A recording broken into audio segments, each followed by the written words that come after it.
नमस्कार दोस्तों, ND Gohil YouTube channel में आपका स्वागत है।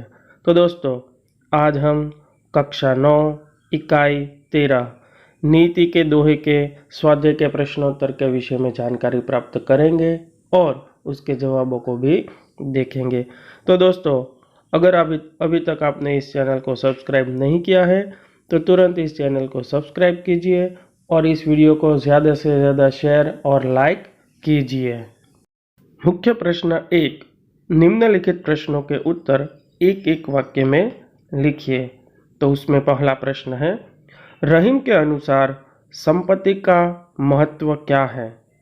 तो उसका उत्तर कुछ इस प्रकार होगा, रहीम के अनुसार संपत्ति का महत्व है दूसरों का भला करने में।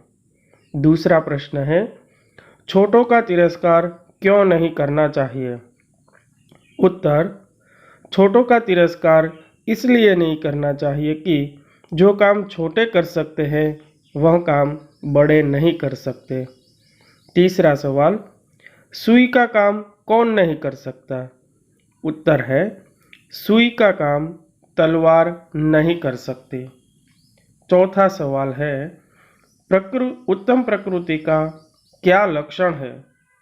उत्तर, उत्तम प्रकृति का लक्षण है वह बुराई के बीच भी रहकर अपनी अच्छाई या भलाई नहीं छोड़ती।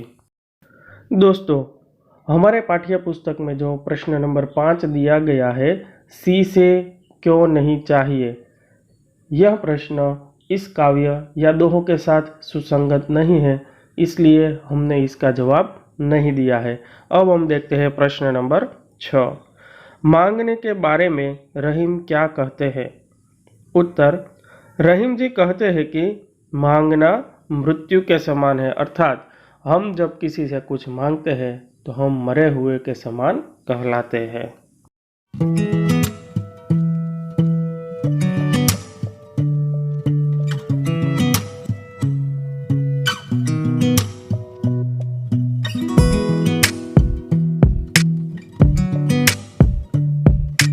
मुख्य प्रश्न 2, निम्नलिखित प्रश्नों के उत्तर विस्तार से लिखिए। पहला सवाल है, वृक्ष और सरोवर के उदाहरण से रहीम क्या समझाते हैं? तो उसका उत्तर कुछ इस प्रकार होगा, वृक्ष और सरोवर का उदाहरण देते हुए रहीम समझाते हैं कि वृक्ष अपने फल स्वयं नहीं खाते, सरोवर अपना पानी स्वयं नहीं पीते। रहीम जी कहते हैं कि हमें भी इनसे प्रेरणा लेनी चाहिए। अपनी जमा की गई धन संपत्ति का उपयोग हमें केवल अपने सुख के लिए नहीं करना चाहिए, हमें उसके द्वारा दूसरों की भलाई भी करनी चाहिए। दूसरा प्रश्न, रहीम कड़वे मुख वाली मनुष्य की प्रकृति को कैसे समझाते हैं? उत्तर, कड़वे मुख वाले मनुष्य की प्रकृति कड़वी ककड़ी के समान होती है। कुछ लोगों की जबान कड़वी होती है, वे हमेशा कड़वे वचन बोलते हैं।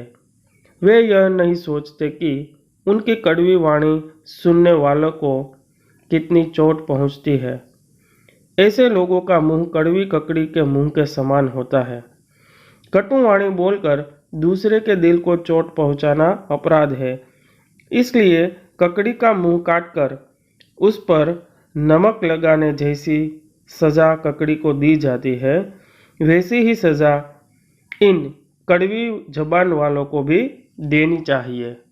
तीसरा प्रश्न है, लाख प्रयत्न करने पर बिगड़ी हुई बात नहीं बनती, ऐसा रहीम किस उदाहरण से समझाते हैं?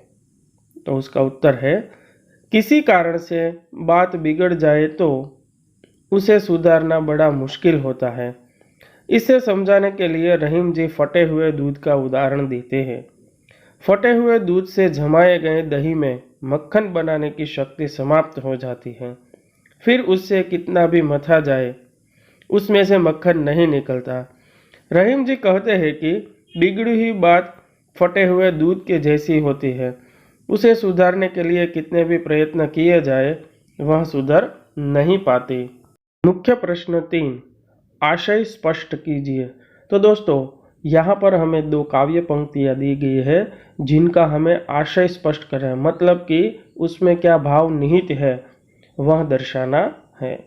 तो उसमें सबसे पहली पंक्ति है, रहीमन देखी बड़े न को लघु न दीजिए डारी।